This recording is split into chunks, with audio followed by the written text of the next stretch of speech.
Small changes can have a big impact on people's lives, and the government's pride-in-place funding for Hastings gives us the opportunity to make things better, to give local people hope for where they live and hope for the future. I am really looking forward to making our hopes and plans for the future come true, to really make things better for people here. I absolutely believe we can deliver, and we should. We owe it to the people of Hastings. And I'm delighted to introduce to speak the person who's making this possible, the Prime Minister, Keir Starmer.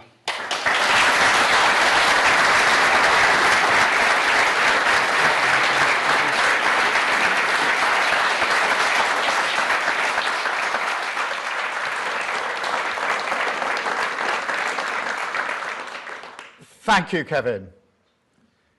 I want to begin by addressing some of the issues around the Mandelson case. I entered politics later in life. I did so after a career in the criminal justice system, including as Director of Public Prosecutions. I entered politics not for personal gain, not for status, and not to live a life detached from the reality that most people face. I entered politics because I wanted to change our country for the better, to make it fairer, safer, more secure. And I still believe that most people who serve in public life, whether as civil servants or elected politicians, do so for the same reason, because they believe in service, because they believe in duty, because they believe in the public good. But that is not why some people do it. And that is not why Mandelson did it. And that sense of duty only matters if the standards of public life are upheld. And in recent days, serious allegations and serious evidence has emerged concerning Mandelson's conduct, including his relationship with Epstein, a convicted sex offender. It had been publicly known for some time that Mandelson knew Epstein, but none of us knew the depth and the darkness of that relationship. What has come to light has raised serious questions. Information that was not known at the time of his appointment. Before he was appointed ambassador, Mandelson was asked directly about the nature of his relationship with Epstein. He was asked whether he had stayed at Epstein after his conviction. And when, later, further information came to light, he was asked whether he had accepted gifts and hospitality, about whether he had been fully transparent about the relationship. The information now available makes clear that the answers he gave were lies. He portrayed Epstein as someone he barely knew. And when that became clear, and it was not true, I sacked him.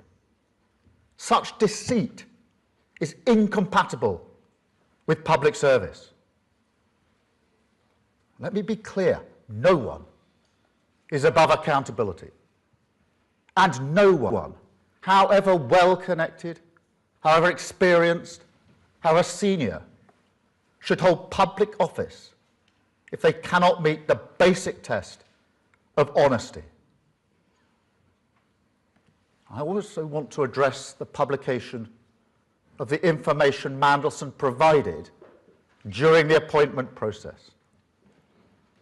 I understand the strength of public feeling. I share the anger that people feel when powerful individuals appear to escape scrutiny. And I want to be able to release those documents as quickly as possible. I wanted to release them yesterday, in fact, and to talk about them at Prime Minister's questions. But the police have advised that releasing certain information now could risk prejudicing a future investigation or legal process. And however frustrating from my personal point of view that is, and it is, I will not take any step, however politically tempting, however popular, that risks justice for victims. Because this is not and must never become a political game. The victims of Epstein have lived with trauma that most of us can barely comprehend. And they've had to relive it again and again. They have seen accountability delayed and too often denied.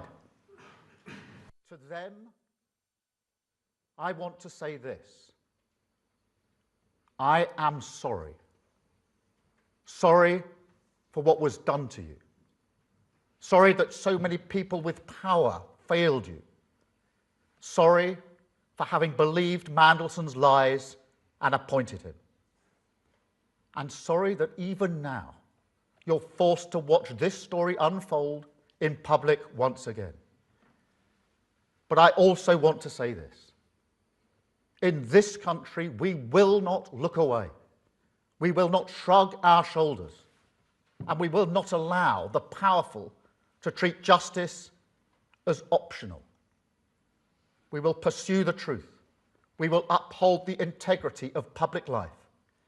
And we will do everything within our power and in the interests of justice to ensure accountability is delivered. That is what the public expects.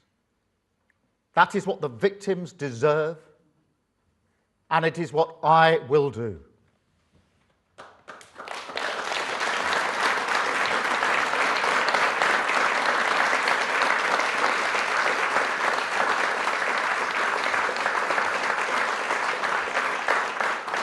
Now, I'm here today in Hastings for similar reasons.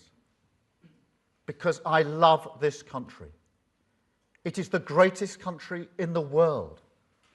The progress and prosperity I've seen throughout my life, the journey that I've been on personally, from a working class background to this, I owe everything to this country and its values. I've spent most of my professional life serving them, not just in politics. And I believe that pride, shared by millions, is the key not only for uniting our country, but also for finding in each other the strength to create, in defiance of an increasingly volatile world, a Britain built for all. Now, you heard it from Kevin, or I think I should address you as Mr. Hastings. And I want to thank you and everyone else like you who give their heart and soul to the ground beneath their feet. I believe in that pride.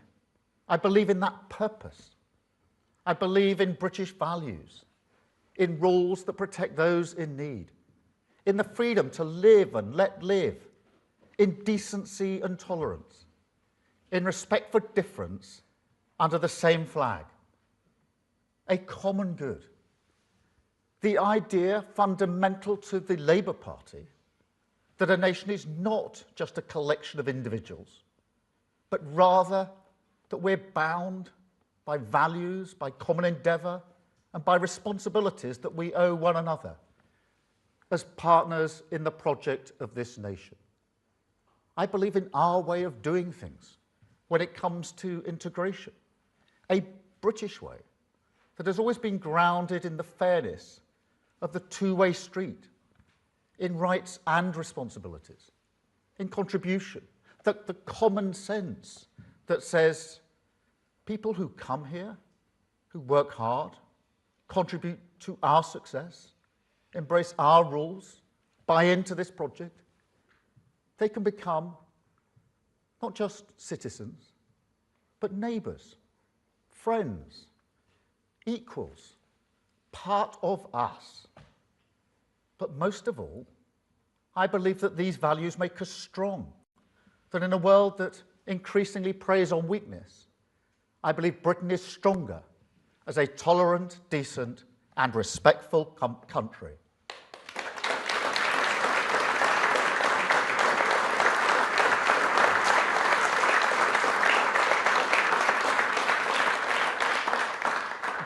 But we must be honest, because while I will always believe in these values, we cannot be blind to the reality that in recent years their practice has often become poor, and that when it comes to our shared responsibilities, we've taken our eye off the ball, and that our social contract is currently nowhere near strong enough to weather the storms of this world, because it's been undermined by political neglect, the scorched earth of Tory austerity, high streets, libraries, youth clubs, the places that shape a life, that bring different people together, that create the bonds of memory and pride in so many towns. They were just abandoned. Until you see now, sometimes from the very same people, a politics that has no interest in rebuilding any of that, only in exploiting the social scars. You see it in the industrialised grievance factory, in parts of social media. Miserable video after miserable video, telling you that entire cities and towns, the great communities of this country, are wastelands, no-go zones. And worse, selling the lie, defied every day by millions of people in this country, that people who look different cannot really live together. I reject that completely.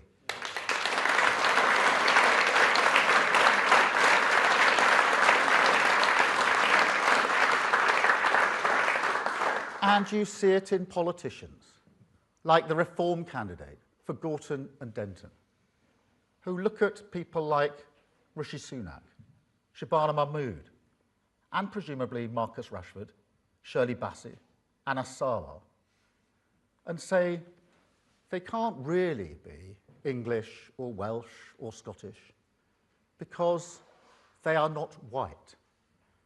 An affront to British values as I see them. And I tell you, as long as I've got breath in my body, I will always fight against that politics.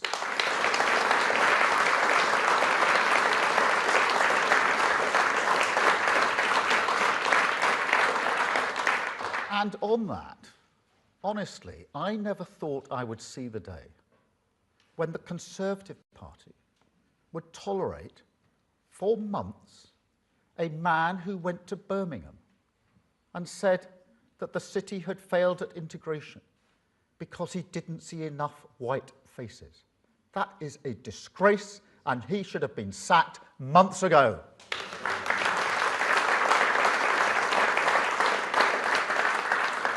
But look, it's not just the right. Britain's also been let down by a mindset on the left of politics that is either too slow to defend core British values or that ducks the challenge of integration entirely, clinging to a kind of remote liberalism that is content merely to dispense transfers and targets from Whitehall, rather than nurture pride, belonging and responsibility from the ground up in our communities. You know, the Labour Party is the institution that stood with working class communities in cities like Glasgow and Liverpool, and door by door, street by street, turned a politics shaped by grievance and religious sectarianism into one of national renewal. That is our task again, because politics in this dangerous era, it's no longer about left and right, but a contest between renewal and grievance, between those who believe society is a zero-sum competition and those who believe we can unite for the higher purpose of our community, our country, our common good. This government chooses the path of unity because that is the only way we can change Britain, the only way we can take control of our future, stand up to the world, and walk forward together. And mark my words, it is a vital task. Enemies of Britain are active in this country, trying to destabilise us. And so a strong society is imperative, not just on its own terms, but also for national security. To put it more bluntly, any country that cannot keep its high streets alive, its bills down, and its people feeling respected will struggle to meet the test of our times. So we must strengthen our society because it's vital for the future of this country. Now, it starts with the economy. That's fundamental. If we're going to defeat the politics of grievance, we must tackle the cost of living crisis, and we must raise living standards, not just in a few cities or regions, but across the entire country. And it's not hard to understand why. If you're simply battling through the days, it's hard to look forward with hope, let alone find the strength in each other.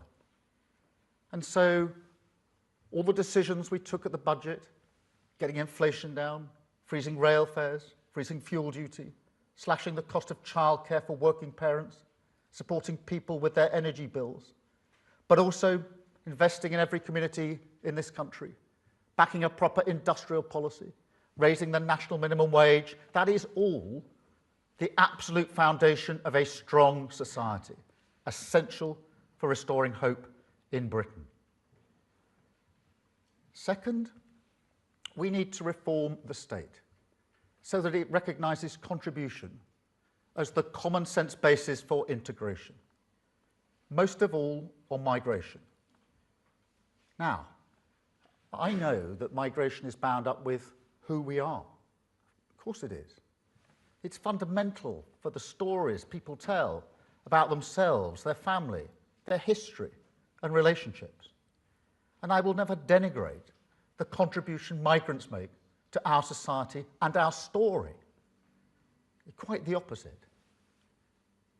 And yet, it seems obvious to me that failures in Britain's migration system under the Tories were so shocking that they weakened trust in politics, faith in democracy to deliver what people vote for, and now, exploited by politicians of grievance, support the idea that diverse people can ever truly come together.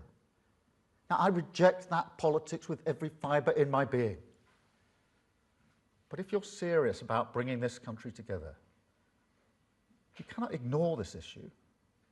And so, yes, our reforms on migration are about taking control of our borders, but they're also about contribution.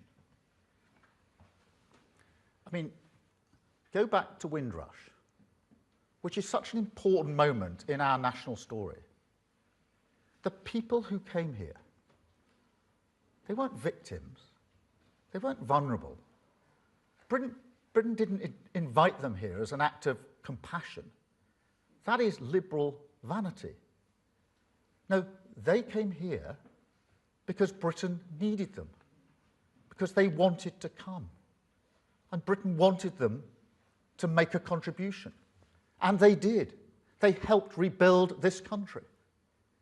Now, I think there's far more dignity in that story, the real story, than in this kind of fairy tale of Britain's charity. There's a mutual respect in it, a fairness grounded in contribution that I believe has always been the basis of trust in migration policy for the vast majority of people in this country.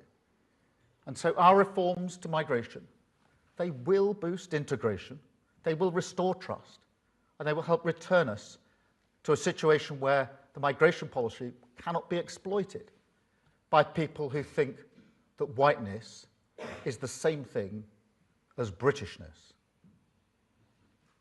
And third, we need to be more vigilant in asserting British values and call out those who want to divide us, whoever they are. Now, obviously, that goes for any form of extremism, whether that is extreme right ideologies and their hatred of Muslims, or Islamist ideologies and their hatred of Britain and Jews. But it also means we've got to fight a more insidious, passive tolerance. I mean, it's not hard to support the just cause of a Palestinian state without being anti-Semitic. Millions of people do that, and I'm one of them. It is the policy of this government and this country to recognise Palestine. And yet, on the marches that supposedly support that cause, you will often see clearly racist banners, anti-Semitic hate, a fact that leaves a minority community in this country scared and intimidated. A community which, let us not forget, suffered the most recent terrorist attack on these shores. How can that be right for a country with values like ours? How can it be right to turn a blind eye to racist hatred of any kind, whether victims are Jews, Muslims, or any minority? It can't. And so, frankly, we do need to be much clearer as a society about what we expect of people and the responsibilities that come with rights. And that means much stronger powers to the Charity Commission to shut down charities that promote extremism. It means tougher regulation of homeschooling, because schools are so important for integration.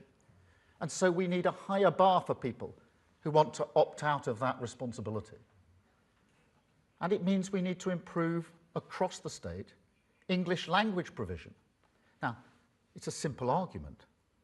Everyone who comes here, who lives here, should have an opportunity to learn English, because it's essential for participation in our society. And so they should be expected to learn English. And yet, for years, we've simply not asked people to do that. That is a recipe for exclusion, and frankly, for people being vulnerable to abuse and exploitation. So we will change that, and we will stand united and together against any individual or organisation that does not want to shoulder the responsibility of British values.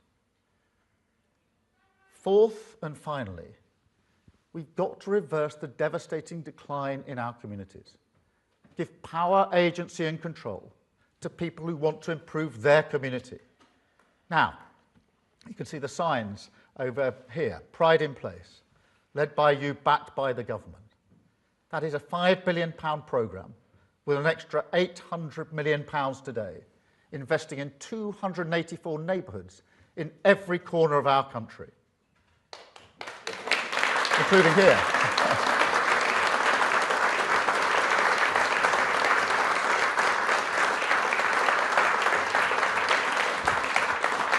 Because pride is the social glue, the force that holds together a community and a country. And yet, there's a paradox. This is the country where local identities, down to the village level, burn more fiercely than any other, where accents can change over a very small distance, where you get, amongst other things, a football league pyramid of 92 teams, 92 identities, 92 passions, and countless local rivalries. That's unique. We're a country of 4 nations, distinct and proud, where, as this weekend's rugby will show, tribal rivalry is part of who we are. And yet 4 nations who time and again run through the fire together, a country forged by the solidarity of working people. But this is also a country, and this is certainly for England, where the state is one of the most centralised in the world, and where all that ferocious pride is completely ignored by politics. Take a man some of you know, Bernard Stonestreet, who I think is here. Where's Bernard? Bernard, very good to see you here. 24 years of service in the Royal Marines, I believe. Tours of the Far East, the Middle East, Europe, and Northern Ireland. Now, for many of us, that may seem enough service, but not for Bernard, because Bernard worked tirelessly for Sussex, Hastings, the ground beneath your feet. He's opened a centre for veterans, where they can come and get support for mental health advice, particularly from people who've been there. He's opened a veterans cafe too, and he's looking to help homeless veterans as well. Thank you very much.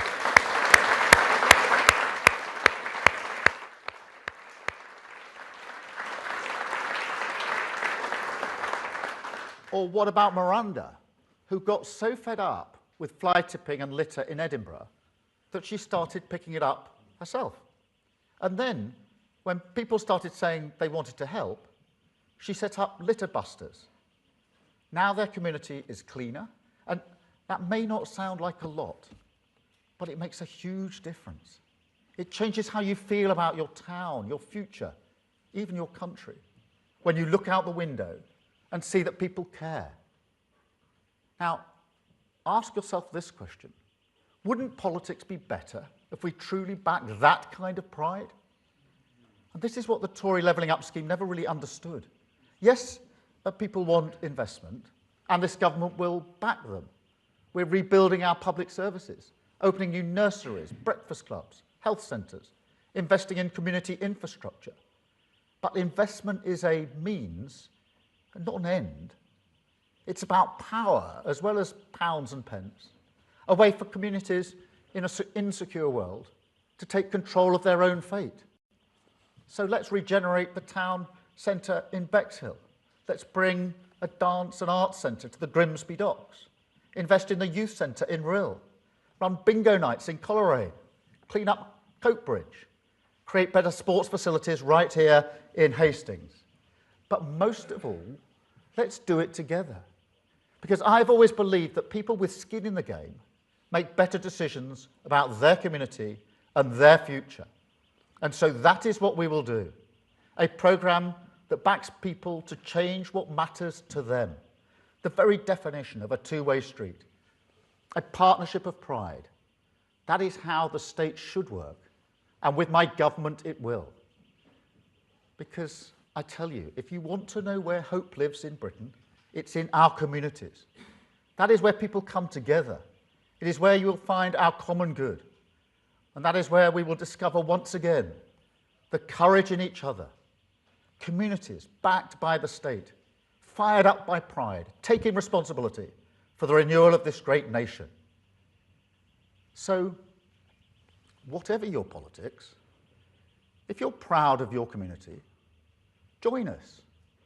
Because this is a cause that will give you control over your future, strengthen us on the world stage, create a Britain truly built for all, and show, in defiance of the politics of grievance, that we can walk forward together.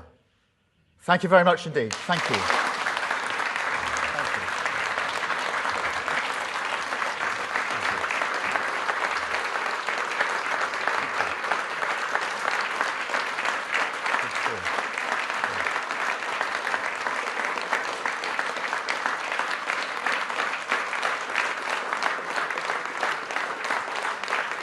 Thank you very much. I'm now going to take a number of questions from the media. Can I start with Chris from the BBC? Chris. Thank you. Chris.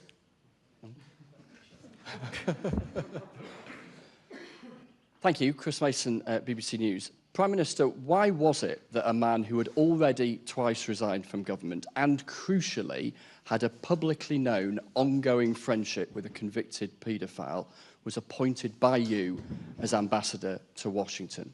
And given all of this, what do you say to those in the country and those in your own party who say, frankly, that you have run out of steam?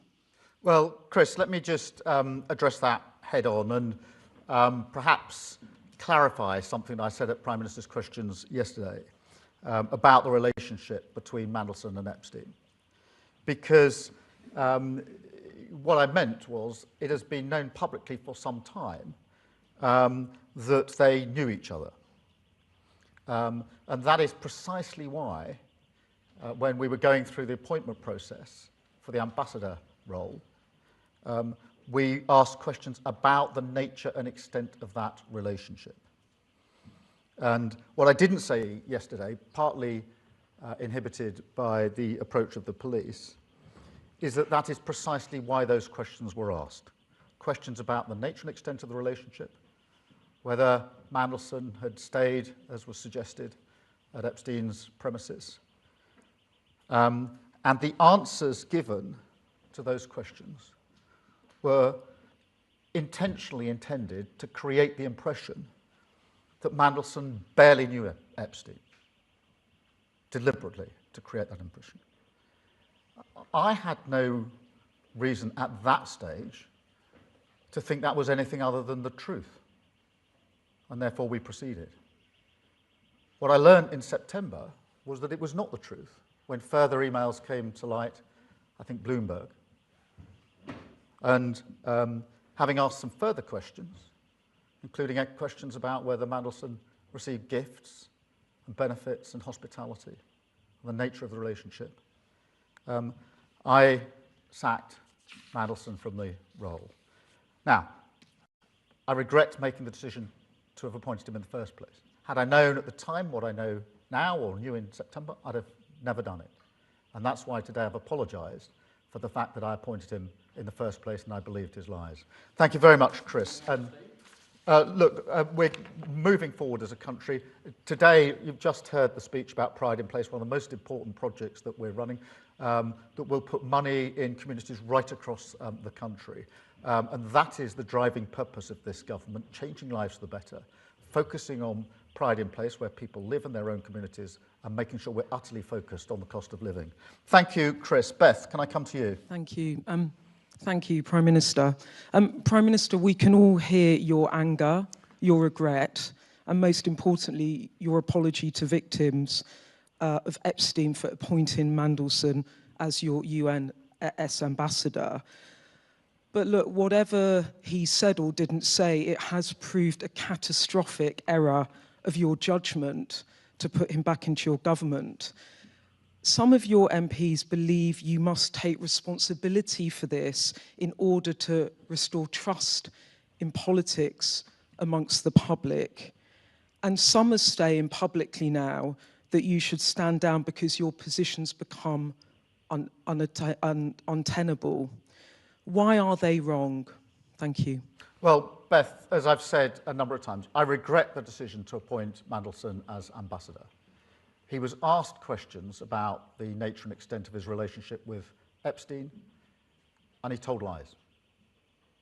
I had no reason at the time to know they were lies. Subsequently, I found out them to be lies. And this week, we found out way beyond the lies that we found out in September. We found out what he was up to in the aftermath of the 2008 crash, when most of the government and most of the country was doing its level best to make sure people didn't lose their jobs, their livelihoods, and their savings. And at that time, he chose to disclose sensitive secrets to Epstein, almost simultaneously as receiving them. And that is what I meant when I said earlier about the deceit and the standards that I stand for in public life. Yes, at the time I appointed him, I got answers from him which I believed to be true. He painted a picture of barely knowing Epstein. I didn't know that was lies at the time. I regret I didn't know. I've apologised for the fact that I appointed him in the first place, having believed those lies. Thank you, Beth. Robert. What do you say to your MPs? Some are publicly saying this morning they think your position is untenable. Please, directly, what do you say to them? Firstly, let me say I understand their anger and frustration. I'm angry and frustrated like them, because nobody wants to see these deceits in public life. They are angry about his association with Epstein, as am I. They're angry about what he did at the tail end of the last Labour government, and frustrated, as am I, that the full information of what was asked and answered when he was appointed can't be in the public domain. That is frustrating. As I say, I had hoped to deploy some of that at PMQs yesterday, because I wanted people to know what was said and what I received, but frustrating that can't be done. So I understand their frustration, but we must remain focused on what we were elected into government to do, which is to change this country for the better for millions of people, and that's what we will do. And today, in Pride in Place, what we've done on the economy are examples, but only examples of what we're doing. Thank you, Beth. Robert, well, hang on, Robert, ITV. Prime Minister, time and again during the general election campaign, you promised to end chaos in politics. You failed miserably, and there is no one to blame but yourself. If your MPs were to decide that they wanted another leader, and if somebody else put themselves forward as leader, would you fight that? Well, Robert, I was elected on a mandate in 2024 to change the country for the better, and that is what we're doing. And if you look at what we've done, for example, on the economy, with inflation coming down, and the Bank of England says coming down to target in the first half of this year, with interest rates being cut now 6 times, which is the highest rate of reduction since the 2008 crash, with the work we've done to lift 500,000 children out of poverty, that is the change that and the Pride in Place work that we're doing, examples of which I've just gone through, that is what we were elected to do as a government. That is the change we're bringing about. And am I frustrated that the focus is not on that and on other things because of the misbehaviour and deceit of other people? Of course I am. But of course I am. I understand that. But I was lied to. I was lied to. Deceit. Now, am I frustrated and angry that the good work we're doing gets out of focus because of that, and that tomorrow's front pages are unlikely to be about the Pride in Place project? Of course I am. Of course I'm angry and frustrated about that. But that is the work, that is the change that will affect millions of lives, and I will remain focused on it. LB, will you just...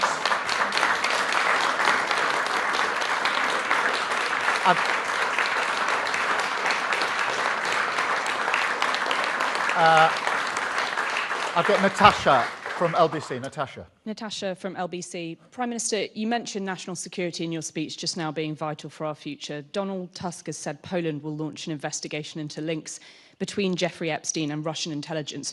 Would you like to do the same? And on Mandelson, obviously you are a distinguished lawyer. I think the question many of our listeners and viewers have is, when you had that evidence about Lord Mandelson handed to you, why did you then believe him? Just on the first point, I think whether it's Poland or elsewhere, we're obviously always working with our allies on any issues of national security. On the question of why, look, the questions were asked of Mandelson, and he provided answers to those questions. They were about the nature and extent of his relationship with Epstein. They were about issues such as, did you stay at the premises? Because that was in the public domain. That was something we needed answers to. And when he provided answers to that, I had no reason to believe he was telling anything other than the truth. In September, Bloomberg produced some emails which made it clear to me and others that what I'd been told at the time was clearly not truthful, which is why I sacked him.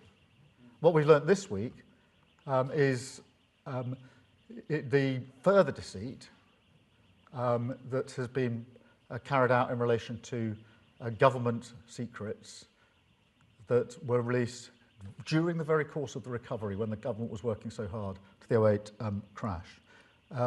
But I believed what he said to me. I regret that. I apologise for having believed him. He gave answers to the questions that were asked of him. I assumed and treated those answers as true. That was obviously a mistake. Thank you. I've got Sophia from Sun. Thank you, Prime Minister. You've spoken passionately today about victims and apologised to them. So I have to ask, even though you did not know the full extent of Mandelson's ongoing friendship with Epstein, it was never a good look at the time. Did you not personally have any reservations whatsoever about what you did know about that ongoing friendship? Any doubts, any curiosities? And do you feel confident you can ride out this storm?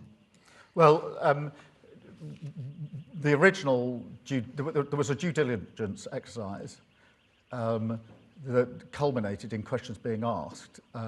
Because I wanted to know the answer to certain issues, that's why those questions were asked.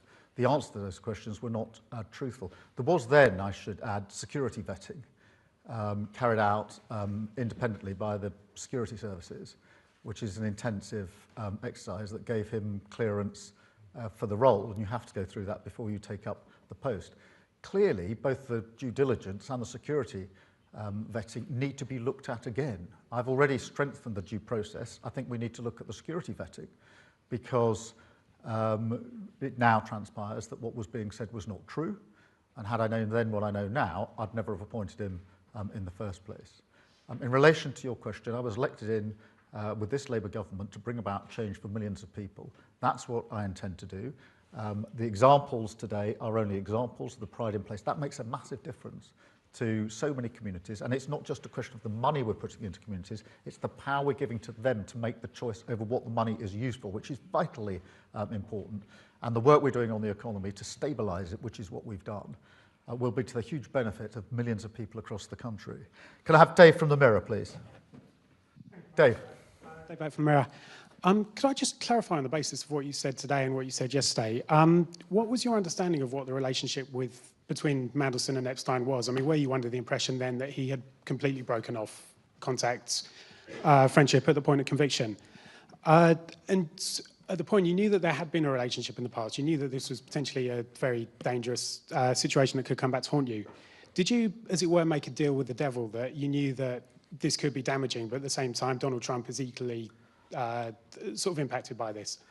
No, the questions were precisely to get to that question of what was the nature and extent of the relationship, and then details about places he may have stayed. And the picture painted, the impression deliberately given by the information that was provided and the information that wasn't provided. So the information that was provided and that which wasn't was deliberately intended by Mandelson to make my team believe that he barely knew Epstein.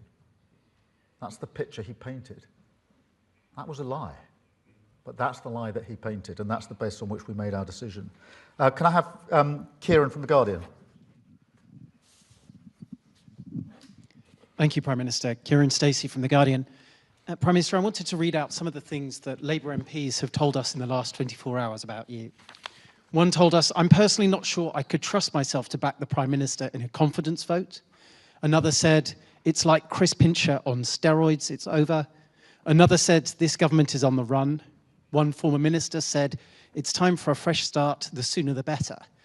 Isn't the real lesson from yesterday that you can no longer command the majority in the Commons? And if so, isn't your authority fatally undermined? Well, look, I understand the anger and frustration amongst Labour MPs about what has happened, the deceit, both in the appointment of Mandelson as ambassador and what happened at the tail end of the last Labour government. I actually share that anger and frustration. It was palpable yesterday. I'm not surprised. As I said, most people come into public life to serve the common good, actually whichever political party they're in. And we may have different approaches, different politics, different ideologies, but the vast majority of people come into public life to do their best to improve their communities, to improve their country. And so when people who've been elected into power with that mindset find out that somebody else who's held a position of power does not share that mindset, has undermined it, they're angry and frustrated, not just at the deceit and the lies in the individual cases, but because they know it undermines what they stand for, the politics that they believe in. Now, I understand that, but we are changing this country for the better. We had 14 long years of failure under the Tory government, and we're correcting that. We've stabilised the economy, we've put a huge amount of investment into our public services, and we're rebuilding our communities. And I intend to go on doing that vital work for our country because I believe it is the absolute focus and the first importance for this government. I've got Hugo from the Eye. Thank you, Prime Minister. Hugo Jai from the Eye paper. You've talked today about what you see as some of the successes of your government, including the Pride in Place programme. You've also issued a warning about the prospect of a reform or conservative government, which you say would undermine national cohesion. Is your message to your own MPs who are now sceptical about your leadership that removing you would destroy the work your government's done and make a reform-led government more likely? My message is that every minute we spend talking about anything other than the cost of living, pride in place, how we stabilise our economy, and how we make the massive argument that we need to make, the argument of our time, that we must unite this country, understand that to be British is to be tolerant, reasonable, compassionate, and diverse, and fight for it against the toxic division of reform. Every minute we spend not talking and focusing on that is an absolute minute wasted. Thank you very much indeed. Thank you all.